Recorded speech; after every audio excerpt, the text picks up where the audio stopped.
everyone! If you're enjoying this, don't forget to hit that like button! The Void Citadel hung in the darkness between galaxies, a monument to despair that defied every law of physics the civilized universe thought it understood. For 3,000 years, it had floated in the cosmic void, existing partially outside normal space-time, its black crystalline structure twisting through dimensions that normal minds couldn't comprehend. It was more than just a prison. It was a carefully designed instrument of psychological destruction, built by the galaxy's most brilliant architects of suffering. No light escaped its gravitational distortion field. No signals penetrated its quantum barriers. No soul that passed through its impossible gates had ever tasted freedom again. The statistics were absolute. 0 escapes in 3 millennia. 0 successful rescue attempts. 0 hope. The prison's reputation was built on mathematical certainty. Every conceivable method of escape had been anticipated, analyzed, and countered by minds that had spent centuries perfecting the art of containment. Energy weapons were useless against its dimensional shields. Physical attacks were absorbed by its reality distortion fields. Teleportation was impossible through its quantum maze. Even death was not an escape. The Citadel's temporal manipulation systems could resurrect prisoners for further punishment. At the heart of this impossible structure, Warden Kexthara stood in her observation chamber, her 6 arms moving in patterns of satisfied cruelty as she reviewed the daily psychological evaluations. The Vorthak had evolved beyond most emotions, but sadism remained, refined to an art form that would have impressed demons. Her natural telepathic abilities allowed her to feed on the despair of her prisoners, drawing sustenance from their breaking minds. Prisoner 74,291 shows accelerated signs of final cognitive collapse, reported Subwarden Hickstel, his insectoid features clicking with clinical detachment as he consulted his holographic displays. The human diplomat's neural patterns are fragmenting under sustained isolation and temporal displacement protocols. Estimated time to complete psychological breakdown, 72 standard hours. Fascinating, Kexthara replied, her voice carrying harmonics that existed in frequencies beyond normal hearing. I had theorized that humans might prove more resilient than most species, given their reputation for stubbornness. But their attachment to linear time appears to be their weakness.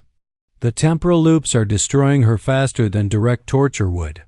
Through the observation window, she could see the prison's impossible architecture stretching into dimensions that defied description. The Void Citadel existed in a state of controlled dimensional flux, its structure shifting between realities according to patterns that only its builders understood. Cells that existed in temporal bubbles where minutes stretched into years. Corridors that folded through 11 dimensions simultaneously.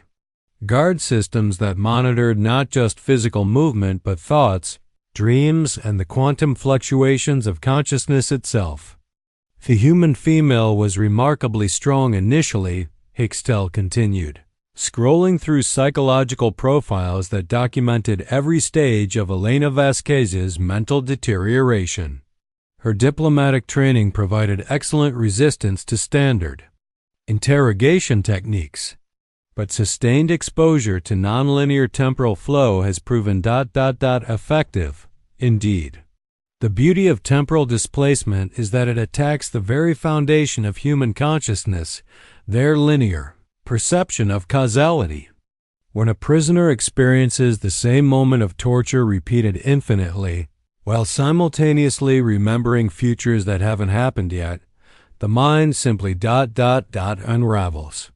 Kexthara moved to another display, showing real-time neural scans of her most prized prisoner. Ambassador Elena Vasquez had been the galaxy's most effective human negotiator, responsible for preventing 3 wars and saving billions of lives through her diplomatic efforts. Her imprisonment in the Void Citadel sent a clear message to any species that might challenge the established order. Even your heroes are not beyond our reach. The charges against her were masterfully fabricated. The orbital bombardment of Kepler Station, an atrocity that had vaporized 3 million civilians in a matter of seconds, had been blamed on Elena's failure to prevent hostilities. The real perpetrator, General Vorthik of the Hegemony Defense Force, had needed a scapegoat for his war crimes and found the perfect target in Earth's most successful diplomat. Shall we proceed with the final phase of cognitive dissolution? Hickstel asked, his mandibles clicking in anticipation. Not yet, Kekstara decided, savoring the moment. I want to observe the exact instant when her mind finally breaks. There's something artistic about watching hope die in stages. First the denial, then the bargaining, then the anger, then the despair, and finally acceptance. She's currently in late-stage anger, which makes the eventual collapse all the more satisfying. 3 sectors away, in cell block Omega-7, Ambassador, Elena Vasquez sat in the corner of her dimensional cage, her once proud diplomatic composure reduced to a facade barely containing the chaos in her mind. The cell existed in a state of quantum uncertainty. Sometimes it was a bare room with featureless walls that absorbed sound and light. Sometimes it was a hall of mirrors reflecting infinite versions of her own despair. Sometimes it was an endless void where she floated alone with memories that might not be real. The temporal displacement was the worst part. She would experience the same torturous interrogation session over and over again, each repetition slightly different, each version adding new layers of psychological damage. Sometimes she was brave and defiant. Sometimes she broke down and begged. Sometimes she tried to bargain with information she didn't have. But always, she remembered every version of every session, creating a feedback loop of trauma that compounded exponentially. 847, she whispered to herself. Though the concept of days had lost all meaning in a cell that existed outside normal causality, the walls are white today. Yesterday they were black. Tomorrow they might not exist at all. Or maybe tomorrow was yesterday. Or maybe there is no tomorrow. She pressed her back against the wall, if it was really there, and tried to remember her life before this nightmare. The peace negotiations that had prevented the Centauri War, the trade agreements that had opened new worlds to human expansion, the cultural exchanges that had built bridges between species that had been enemies for millennia. It all seemed like someone else's life now, viewed through the distorting lens of temporal displacement. The interrogations had been brutal in their precision.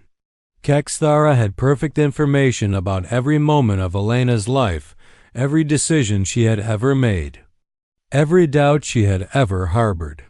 The warden would replay Elena's memories and then show her how those same moments could have gone differently, how her successes could have been failures, how her failures could have been atrocities. You could have prevented the Kepler Station bombardment, Kekstara would whisper during the sessions, her voice echoing through dimensions. You knew General Vorthik was unstable. You knew he was capable of war crimes, yet you failed to stop him. 3 million deaths are on your conscience, Elena Vasquez. 3 million souls crying out for justice. Elena had tried everything. She had mapped the cell's dimensional shifts, looking for patterns that might reveal weaknesses. She had attempted to communicate with other prisoners through quantum entanglement effects, hoping to organize some form of resistance. She had even tried to damage her own mind, hoping that madness might provide escape from this perfect torment. Nothing worked. The Void Citadel had been designed by the galaxy's most brilliant minds specifically to prevent escape, and they had succeeded beyond their wildest dreams. Every possible avenue of resistance had been anticipated and countered. Every conceivable weakness had been eliminated. The prison was, quite literally, perfect. But 5 sectors away, in a dingy cantina on the trading station of Nexus Prime, a man who had made his career out of achieving the impossible was studying holographic blueprints that shouldn't have existed, planning an operation that every rational mind would have dismissed as suicide. Captain Jake Ghost Morrison ran his fingers through graying hair as he reviewed the dimensional schematics for automatics for what felt like the 1,000th time. At 45, he had pulled off infiltrations that had redefined what the galaxy considered possible. The quantum fortress of Rigel 7, thought to be impregnable behind its probability shields. The temporal bank of Tau Ceti, where the vault existed in multiple timelines simultaneously.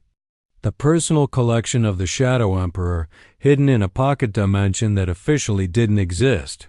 All of them had fallen to his particular combination of meticulous planning, advanced human technology, and a kind of controlled chaos. That made other species uncomfortable. But the Void Citadel was different. It wasn't just a building you could break into.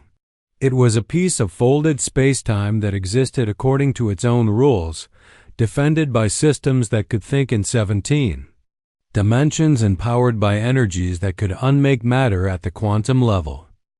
"Tell me again why we're considering this suicide mission," said Luna Circuit-Chun, her cybernetic implants casting blue light across her angular features as she interfaced with the cantina's data networks. At 28, she had broken in 2 systems that alien governments insisted were unhackable, turning their own security protocols against them with a creativity that bordered on artistic. Her neural implants allowed her to think at speeds that made conventional computers seem sluggish. But even she seemed daunted by the challenge before them. "Because Elena Vasquez is innocent," replied the 4th member of their group, Dr. Sarah Kim. The quantum physicist adjusted her glasses as she studied the prison's dimensional specifications, her mind racing through calculations that would have given lesser scientists migraines. "I worked with her during the Kepler Station peace negotiations. I saw her reaction when the bombardment happened. She was horrified.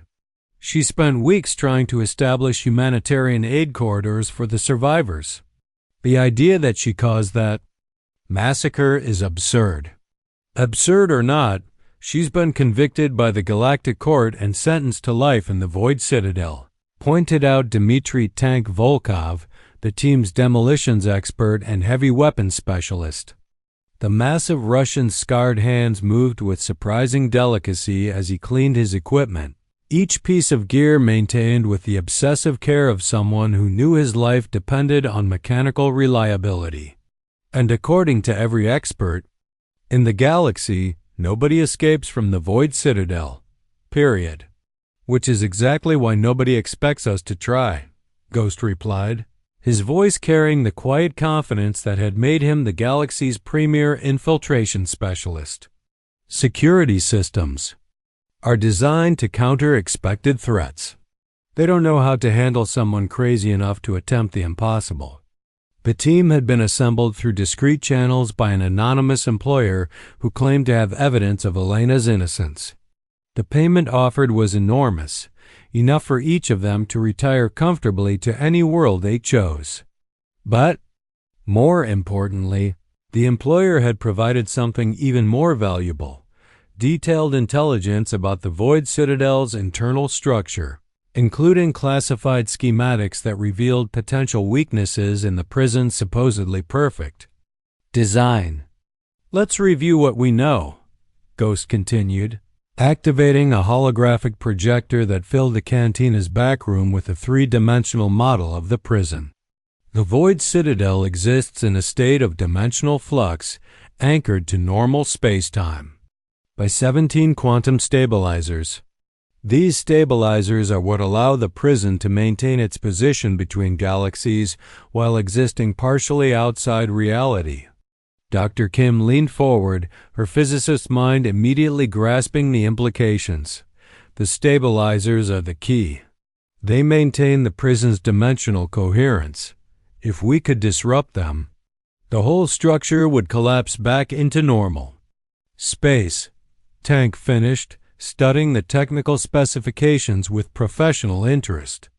But disrupting quantum stabilizers requires precision beyond anything we've ever attempted. We're talking about manipulating forces that can unmake matter at the subatomic level. And getting close enough to disrupt them requires us to phase shift into dimensional space. Luna added, her cybernetic implants running probability calculations faster than organic minds could follow, which is theoretically possible but practically insane. One miscalculation and we could be scattered across 17 dimensions with no way to reassemble. Insane is what we do, Ghost replied quietly, his eyes never leaving the holographic model. Elena Vasquez spent her career preventing wars. She saved billions of lives through negotiation and diplomacy. She doesn't deserve to die for crimes she didn't commit, and she certainly doesn't deserve to be slowly driven insane by that monster Kexthara. He activated a secure quantum communicator, establishing contact with her inside asset, Dr. Marcus Webb, a human physicist who had been imprisoned in the Void Citadel for crimes against reality, after his dimensional research had been deemed too dangerous for galactic security. The irony wasn't lost on any of them. The prison that held their target also contained the one person in the galaxy who truly understood its weaknesses. Marcus, are you receiving? The response came through. Quantum entanglement, bypassing the prison's communication blocks entirely. The technology required the use of paired particles that had been separated before the prison's shields could interfere with their quantum connection. I'm here, Jake, but I have bad news. Elena's condition is deteriorating rapidly. They've moved her to the deep cells, the ones that exist in temporal loops. She's experiencing the same moments of torture over and over again, accumulating psychological damage at an exponential rate. Ghost felt his jaw clench involuntarily. He had seen what temporal imprisonment could do to a human mind during his infiltration of the Tau Ceti facility. The victims didn't just go insane. They became trapped in recursive loops of madness that could last subjective centuries, while only minutes passed in real time. How long do we have? Based on her neural degradation patterns? Days, maybe. Hours. Once her mind fragments completely, there won't be enough left of her to save. The Elena Vasquez who negotiated peace treaties and saved billions of lives will be gone forever, replaced by something that can't even remember its own name. Then we go now, Ghost decided, looking around the table at his team. Marcus, can you create a distraction in the Eastern Wing? Something big enough to draw the guards' attention away from the temporal cells? Already prepared. I've been working on a dimensional resonance cascade that should convince them that someone's trying to break through their quantum barriers from outside. It'll keep them busy for maybe 20 minutes before they realize it's a false alarm. 20 minutes, Luna mused, her implants calculating assault timelines. Not much time to infiltrate the most secure prison in the galaxy, disable 17 quantum stabilizers, and extract a prisoner from a temporal loop. Then we'd better not waste any of it, Ghost replied. Marcus, one more thing. How many other political prisoners are in there? People who shouldn't be. There was a pause before Webb responded. Too many to count, Jake. The Void Citadel isn't just for the galaxy's worst criminals. It's where inconvenient people disappear. Journalists who ask the wrong questions. Scientists who discover things that challenge the established order. Diplomats who refuse to be bought. Elena's just the most high-profile case. Then we save as many as we can, Ghost decided. This isn't just about Elena anymore. This is about proving that no prison is truly escape-proof. No injustice is absolutely permanent. As they finalized their preparations, none of them noticed. The quantum surveillance probe that Luna's security sweeps had missed, a device so advanced it existed in spaces between the spaces her scanners monitored. In the depths of the Void Citadel, Warden Kexthara reviewed the intercepted communications with growing amusement. "Fascinating," she murmured to Subwarden Hickstel, her 6 arms moving in patterns of anticipation. "The humans think they can break the unbreakable. They believe their primitive emotions and crude determination can overcome 3,000 years of perfect engineering. Shall I increase security protocols?" Hickstel asked, his mandibles clicking nervously. "On the contrary," Kexthara replied, her voice carrying harmonics of malicious joy. "I want them to attempt this rescue. I want to study how human hope dies when faced with absolute impossibility. And when they fail, as they inevitably will, their public execution will serve as a reminder to any species that might harbor thoughts of resistance." She activated her communication system, sending orders throughout the prison's labyrinthine structure. "All guards to maximum alert, but maintain standard patrol patterns. I want our visitors to reach the temporal cells. I want them to see what we've done to their precious diplomat. I want them to understand the futility of their mission before I destroy them."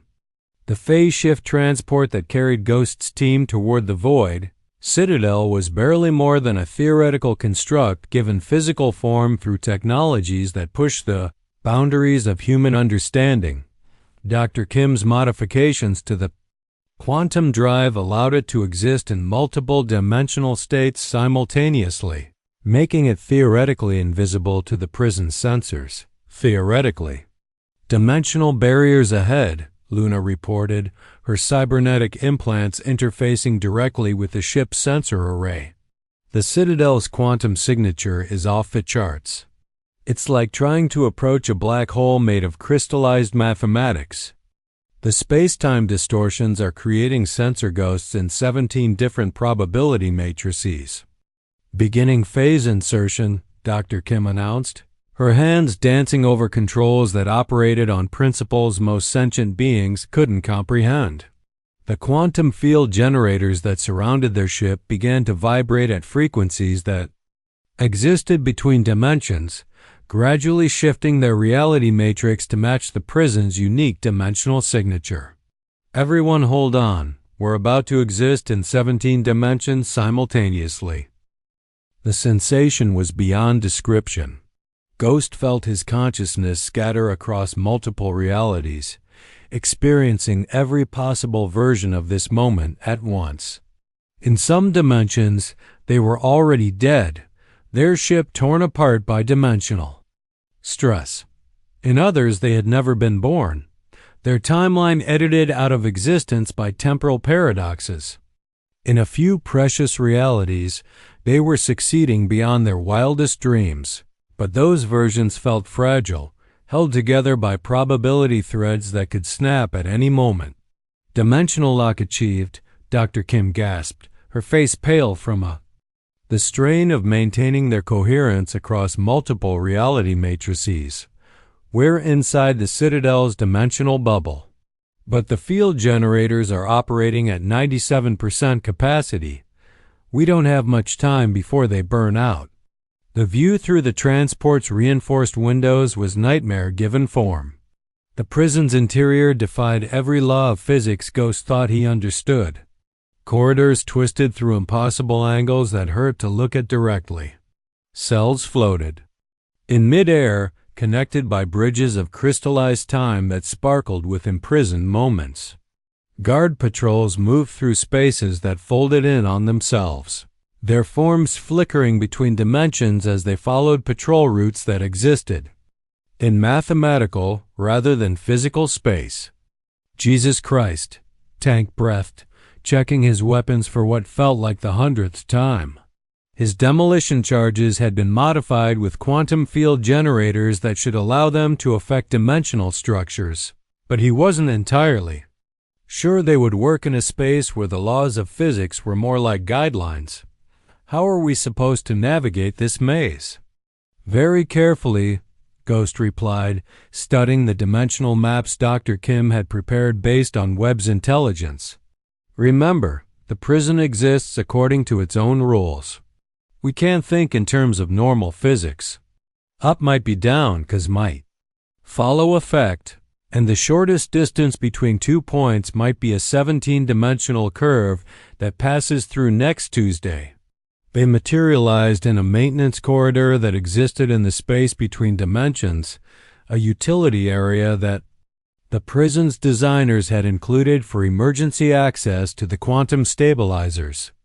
The air itself felt wrong, too thick in some places, too thin in others, carrying harmonics that made their teeth ache and their vision blur at the edges.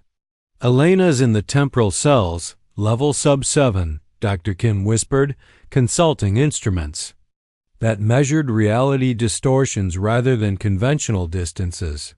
But according to Webb's intelligence, we're going to have to fight our way through at least 6-dimensional checkpoints. Each one is guarded by security systems that can monitor thought patterns and predict behavior. 17 moves in advance. Not fight, Ghost corrected. Avoid. The moment we engage the guards, Kexthora will know exactly where we are and what we're trying to do. Our only advantage is that they don't expect anyone to be crazy enough to attempt this rescue."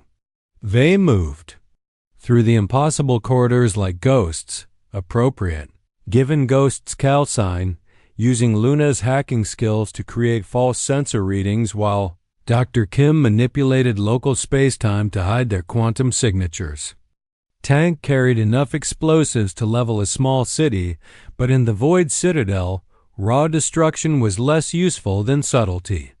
The prison structure was designed to absorb and redirect energy attacks, turning them into fuel for its dimensional generators. The first security checkpoint was a study in alien paranoia. Sensor arrays that monitored everything from brain patterns to quantum fluctuations surrounded a guard station where 2 Vortex sentries reviewed displays showing every cell in their sector. The guards themselves were enhanced beings, their natural telepathic abilities amplified by technological implants that allowed them to detect the faintest traces of hostile intent. Scanning for unauthorized quantum signatures, one guard reported in their clicking language, his compound eyes reviewing data streams that flowed through 17-dimensional matrices, all readings nominal within acceptable parameters. Warden. Kexthara has issued special alert protocols regarding potential human infiltration.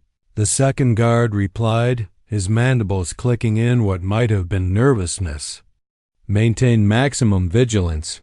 Humans are known for their unpredictable behavior patterns. Luna's fingers moved in patterns too fast for normal eyes to follow, her cybernetic implants interfacing with the security systems through quantum tunneling. Effects that bypassed conventional firewalls. "Feeding them false positives in their dimensional scanners," she whispered, her voice barely audible even through their quantum communicators. "They're seeing everything except us. But I can only maintain this illusion for about 10 minutes before their systems adapt." They slipped past the checkpoint and deeper into the prison's impossible architecture. The corridors here were older, more fundamental to the Citadel's structure. They walked on floors that existed in yesterday while breathing air from tomorrow, following paths that led through spaces that mathematically connected to nowhere. The walls themselves were covered in symbols that hurt to look at directly, equations that described the relationship between suffering and time, formulae that calculated the exact rate at which Hope died under specific conditions. The temporal cells are just ahead, Dr. Kim warned, her instruments detecting massive quantum distortions that indicated the presence of crystallized time. But there's something else. I'm reading experimental dimensional manipulations. Someone's been using the prisoners as test subjects for reality modification experiments. The answer became clear when they reached the entrance to Elena's cell block.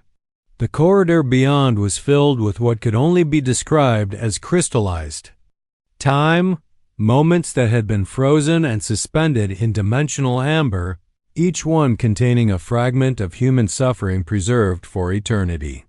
Through the crystal formations, they could see other prisoners trapped in similar temporal loops, experiencing the same instance of torture over and over again while remaining fully conscious of their predicament. "My God," Tank whispered, his usual stoicism cracking at the sight. "How long have they been like this, subjectively?" "Probably decades for some of them," Dr. Kim replied, her voice tight with anger and professional fascination. "This is worse than death.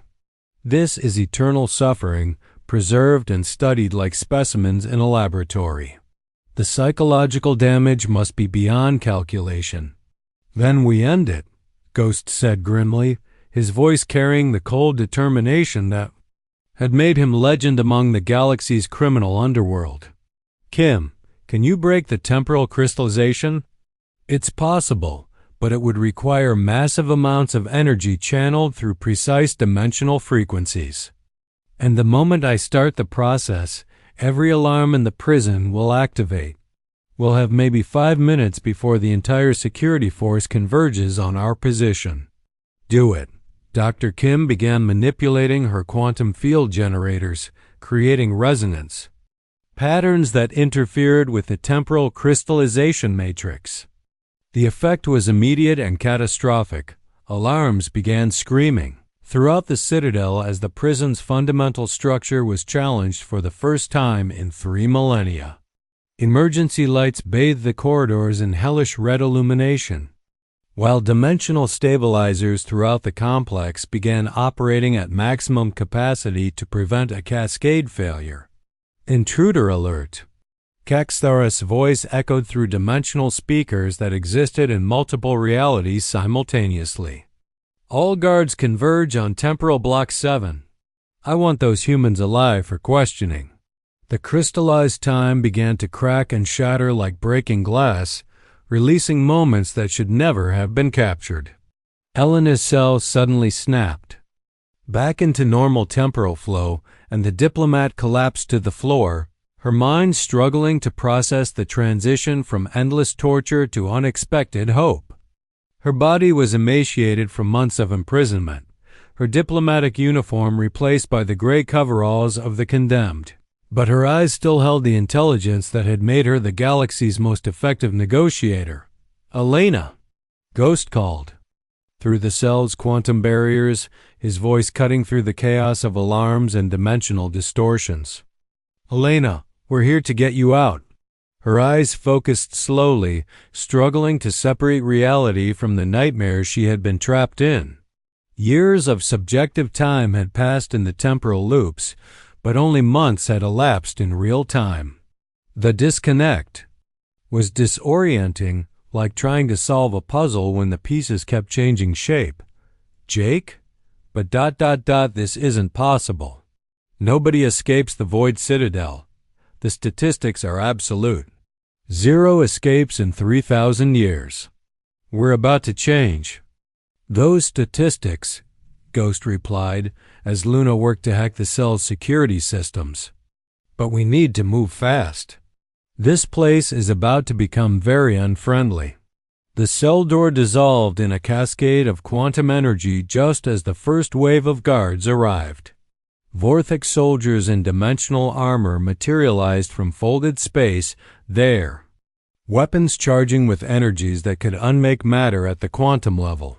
Behind them came floating drone units that existed in multiple dimensions simultaneously, their sensors tracking the team through probability matrices that predicted their next 17 moves.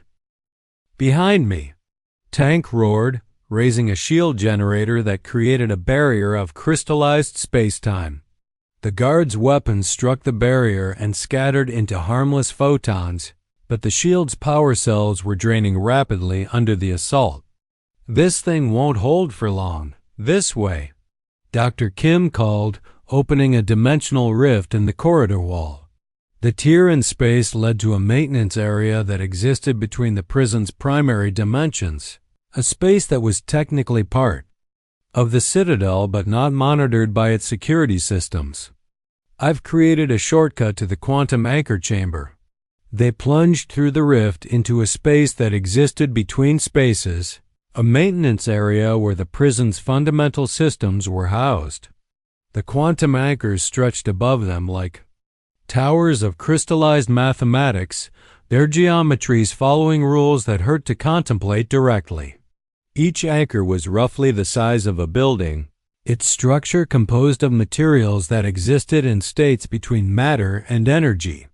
They hummed with power that could reshape reality at the fundamental level, their harmonic frequencies creating standing waves that made the air itself visible. There. Dr. Kim pointed to the central anchor, a structure that seemed to exist in all dimensions simultaneously while somehow remaining singular. That's the master control node. If we can destabilize it, the cascade effect will collapse the entire dimensional matrix. The prison will be forced back into normal space-time. But they weren't alone in the chamber. Warden Kexthara materialized. In the center of the space, her 6 arms moving in patterns that created reality distortions around her massive form. She had shed any pretense of civilization, revealing herself as a creature of pure malevolence whose existence was sustained by the suffering of others. Her voice carried harmonics that made the air itself scream, and her mere presence caused localized failures in the laws of physics. 3,000 years, she hissed, her words echoing through dimensions that normal minds couldn't perceive. 3,000 years of perfect security, and you think you can break it with human stubbornness and primitive determination? Not stubbornness, Ghost replied, drawing his weapon, a quantum disruptor modified with Dr. Kim's experimental field generators. Determination. There's a difference. Stubbornness is refusing to change your mind. Determination is refusing to give up when you know you're right. The battle that followed defied description. Kexthara wielded the prison's own dimensional structure as a weapon, creating gravity wells that could crush matter into singularities and temporal anomalies that aged whatever they touched into dust. She pulled energy from the quantum anchors themselves, using the prison's power to fuel attacks that should have torn the humans apart at the molecular level. But Ghost and his team had trained for impossible situations, and they fought with the desperate creativity that had made humanity both feared and respected across the galaxy. Tank's explosives didn't just destroy. They created cascading failures in the prison's quantum matrix, each detonation carefully calculated to destabilize specific dimensional frequencies.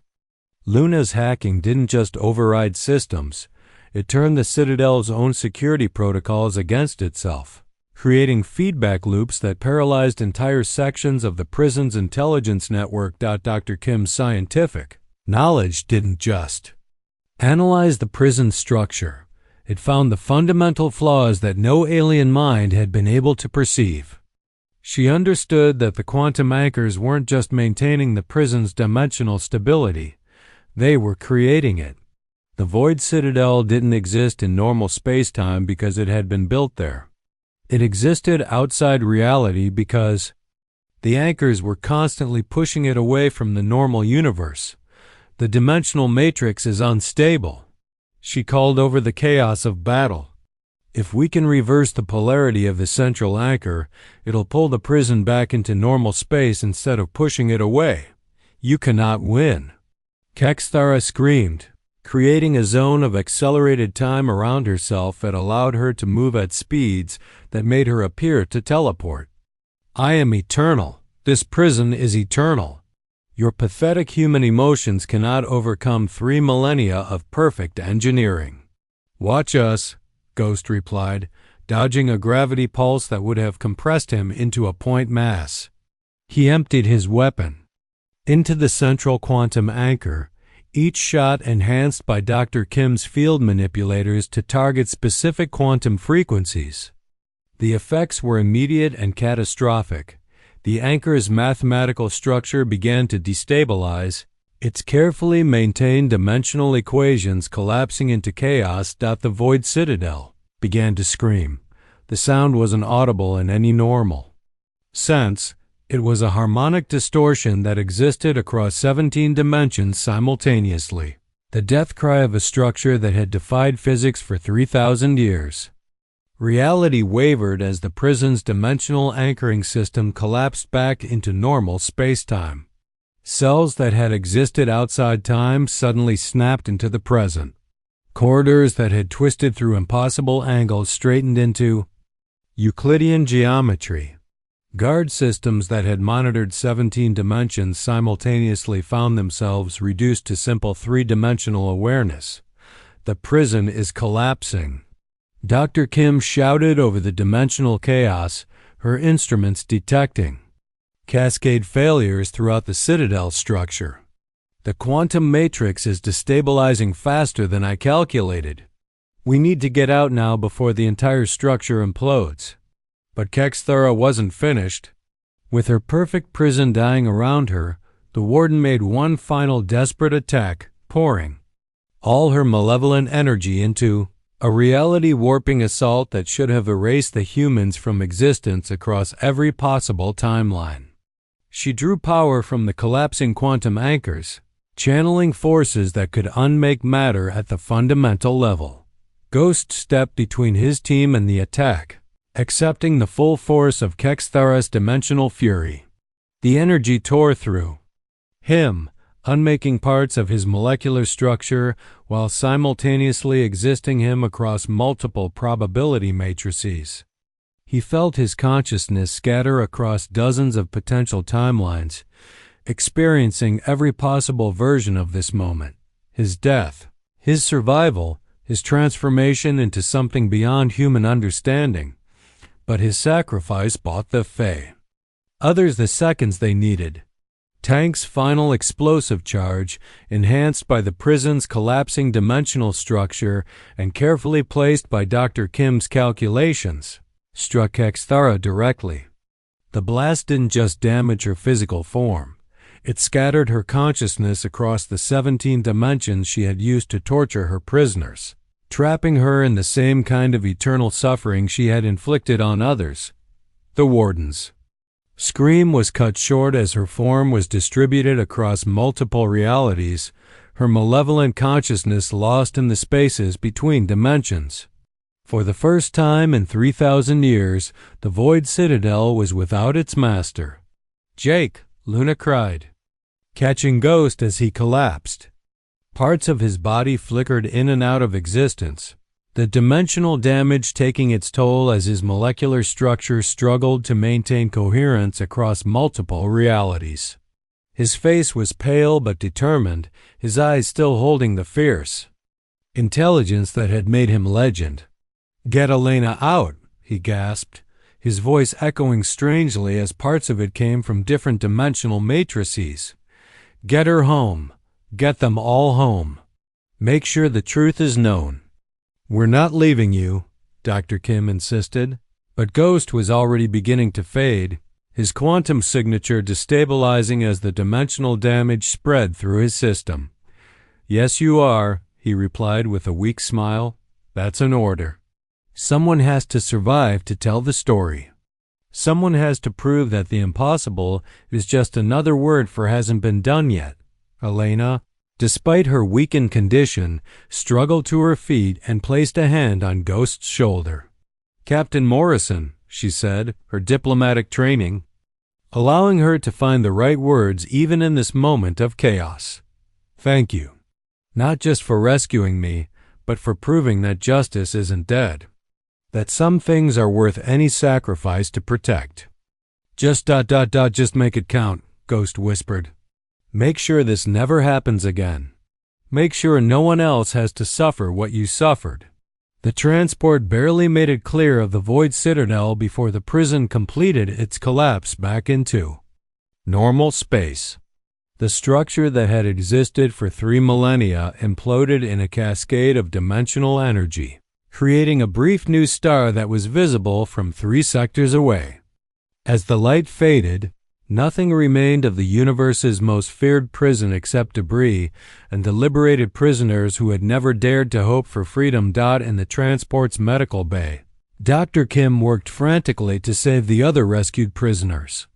While Luna piloted them toward the nearest medical facility, Elena slowly regained full consciousness, the temporal displacement effects gradually fading as her mind adjusted to linear time. The psychological damage would take months to heal, but her core personality remained intact, scarred but unbroken. "Jake?" she asked weakly, already knowing the answer from the expressions around her. Luna exchanged a look with Dr. Kim. He didn't make it out. The dimensional damage was too severe. But Elena. He saved not just you, but everyone. We rescued 47 prisoners from the temporal cells, and his sacrifice brought down the entire prison. No one will ever be tortured there again. Elena closed her eyes, feeling the weight of yet another life sacrificed for justice. The galaxy seemed to demand such prices, as if freedom could only be purchased with the blood of heroes. "He was wrong about one thing," she said quietly. "What's that?" "He said the impossible is just another word for hasn't been done yet. But he was wrong. Some things really are impossible." She opened her eyes, and they held a determination that even temporal torture hadn't been able to break. It's impossible to break the human spirit. It's impossible to destroy hope completely. And it's impossible to stop people from fighting for what's right, no matter how overwhelming the odds. 3 months later, Elena stood before the Galactic Court of Justice, her diplomatic uniform restored, her bearing once again reflecting the dignity that had made her the galaxy's most respected negotiator. The evidence that Dr. Kim had retrieved from the Void Citadel's database cores during their escape had proven devastating to the conspiracy that had framed her. The courtroom was packed with representatives from across the galaxy, many of them former prisoners who had been liberated.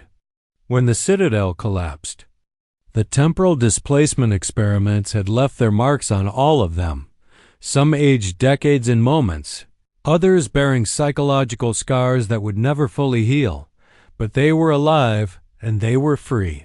"The evidence before this court is overwhelming," declared Chief Justice Mordek, his crystalline form refracting light as he spoke.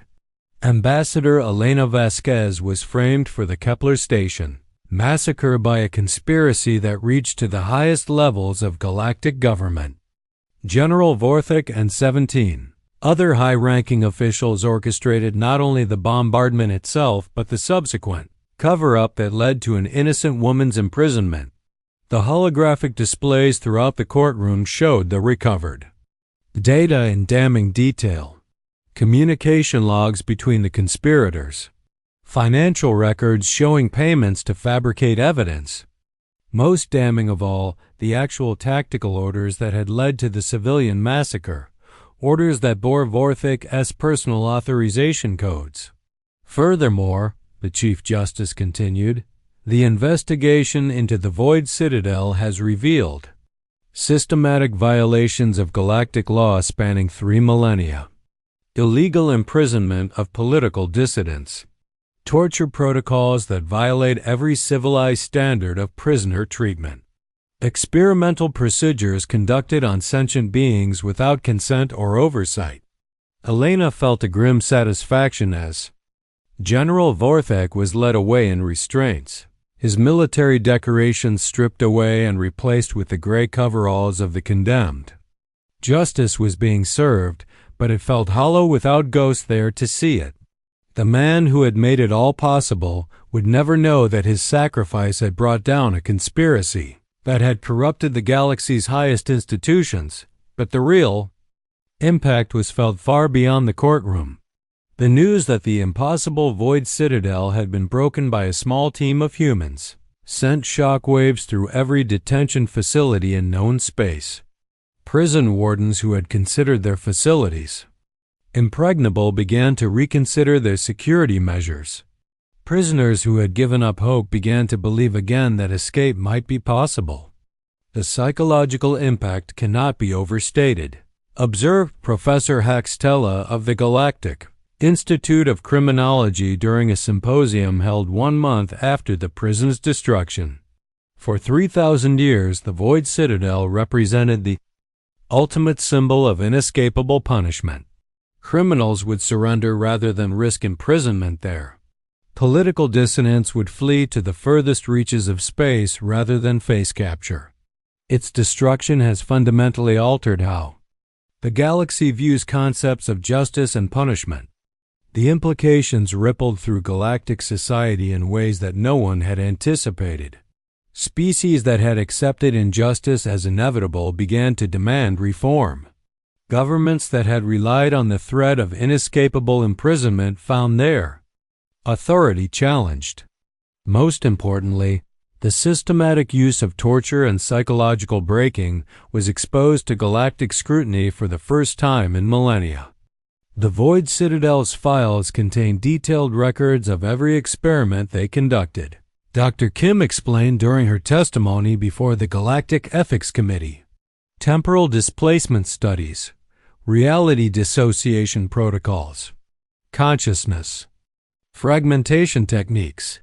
They weren't just imprisoning people, they were developing new methods of torture and testing them on sentient beings. The scientific community's reaction was swift and decisive. Research into consciousness manipulation was banned across all member worlds. Temporal displacement technology was restricted to emergency medical applications. The reality manipulation techniques that had made the Citadel possible were classified as weapons of mass destruction and placed under strict international oversight. But perhaps the most significant change was in how the galaxy viewed human capabilities. The rescue operation had demonstrated something that many species found deeply unsettling, that human determination and creativity could overcome seemingly insurmountable odds. The implications for galactic security were profound. We need to reassess our entire approach to impossible situations, admitted Admiral Kex Vorn of the Galactic Defense Force during a classified briefing. If humans can break a prison that was designed to be unbreakable, what other impossible scenarios might they be capable of handling? Luna, Tank, and Dr. Kim were awarded the Galactic Medal of Honor in a ceremony that was broadcast across known space, but they accepted the recognition with mixed feelings. Their success had come at the cost of Ghost's life, and no amount of official recognition could fill that void. Jake always said that the real reward for a successful mission was getting to plan the next one, Luna observed during her acceptance speech. He won't be there for the next mission, but his spirit will be. Every time someone tells us that something is impossible, we'll remember that impossible is just another word for hasn't been done yet. The ceremony was attended by many of the prisoners they had rescued from the temporal cells. Each bore the scars of their imprisonment, some physical, some psychological, all permanent. But they were alive and they were free, and their presence served as a reminder of what the mission had truly accomplished. Among the rescued prisoners was Dr. Marcus Webb, the physicist whose inside knowledge had made the rescue possible. His long imprisonment had aged him considerably, but his mind remained sharp, and his expertise in dimensional manipulation had proven invaluable in the post-rescue investigation. The Void Citadel wasn't just a prison, he explained during his debriefing. It was a research facility dedicated to studying the breaking point of consciousness itself.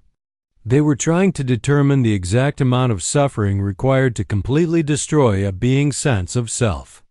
Elena was one of their primary test subjects because of her strong psychological profile. The revelation added another layer of horror to the already damning evidence against the prison's administrators. The temporal displacement hadn't been random torture.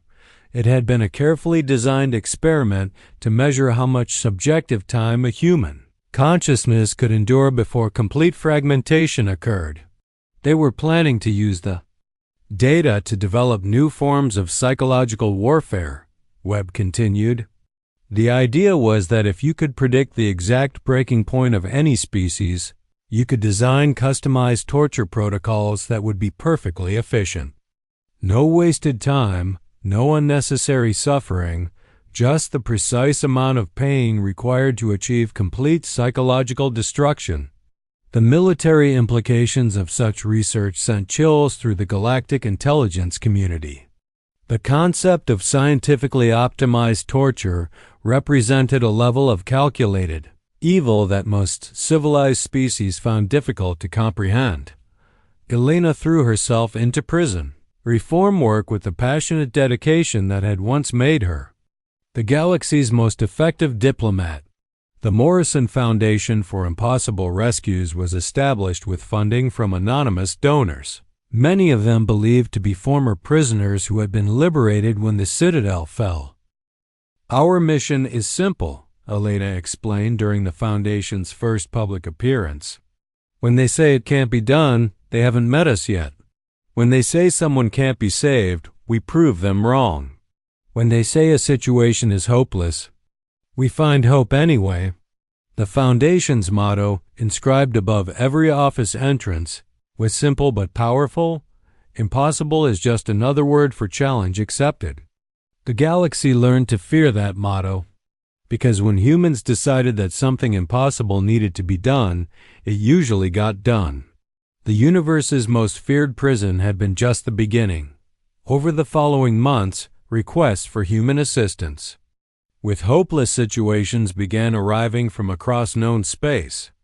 Political prisoners trapped in pocket dimensions, dissidents held in facilities that existed in quantum superposition, entire populations imprisoned on worlds that had been erased from official records.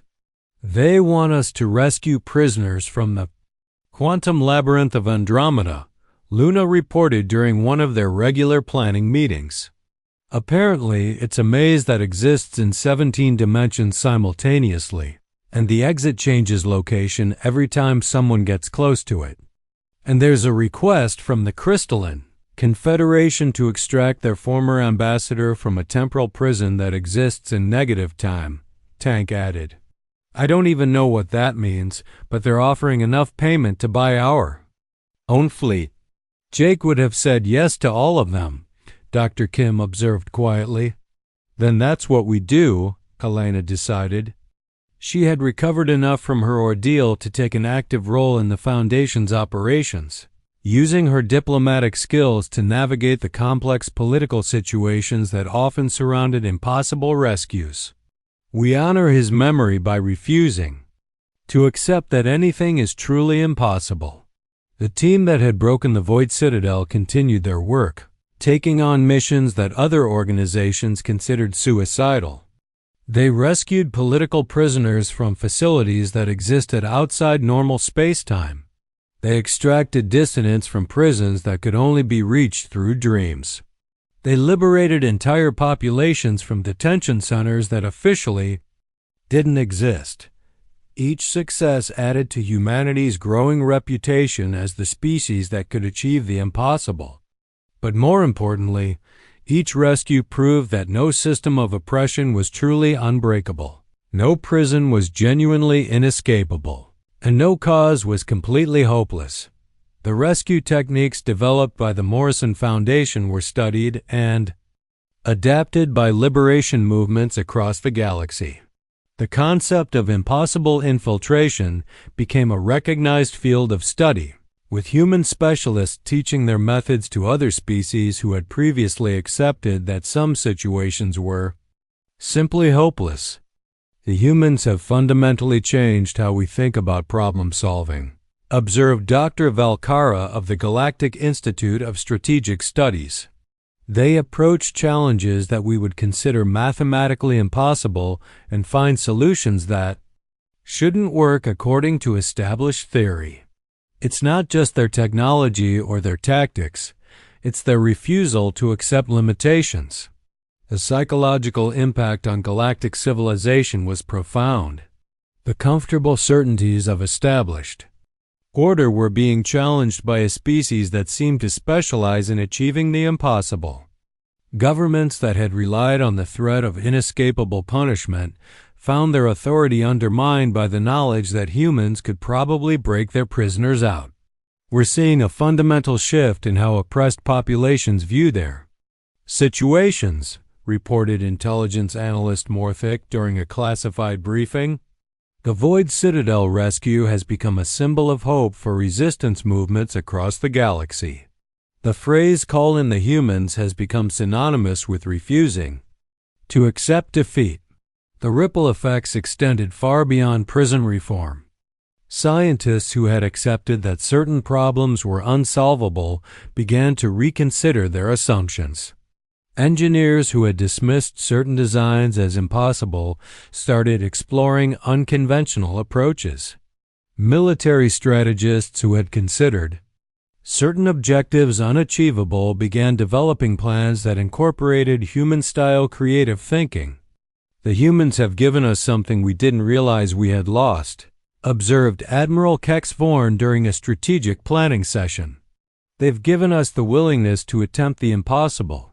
For too long, we've been constrained by what we thought was possible. The humans have shown us that impossible is often just another word for difficult." The cultural exchange programs that followed were unprecedented in their scope and impact. Human specialists worked with alien engineers to develop new approaches to seemingly impossible problems. Alien scientists studied human problem-solving methods, learning to approach challenges with a soldier's mentality rather than a scholar's theoretical framework. "It's remarkable how humans think about obstacles," noted Dr. Hickstella of the Tau Ceti Research Institute. "Where we see barriers, they see puzzles. Where we see impossibilities, they see challenges. They don't just think outside the box, they question whether the box actually exists." The Morrison Foundation expanded rapidly, establishing offices on dozens of worlds and recruiting specialists from multiple species.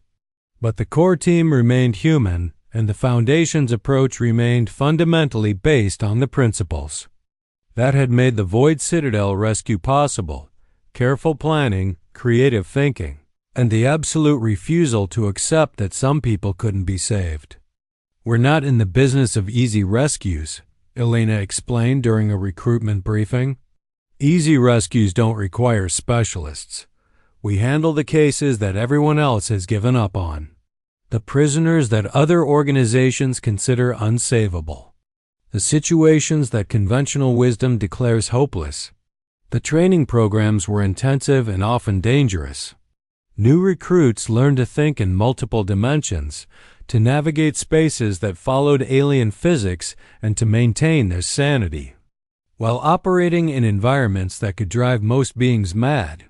The psychological preparation was as important as the technical training.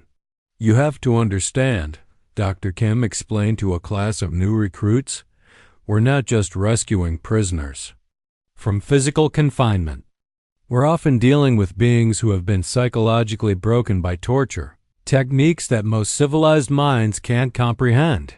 Sometimes the hardest part isn't getting them out, it's convincing them that freedom is actually possible."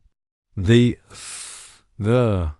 reputation of the Morrison Foundation grew to near legendary status. Stories circulated throughout the galaxy of impossible rescues pulled off by humans who refused to accept defeat.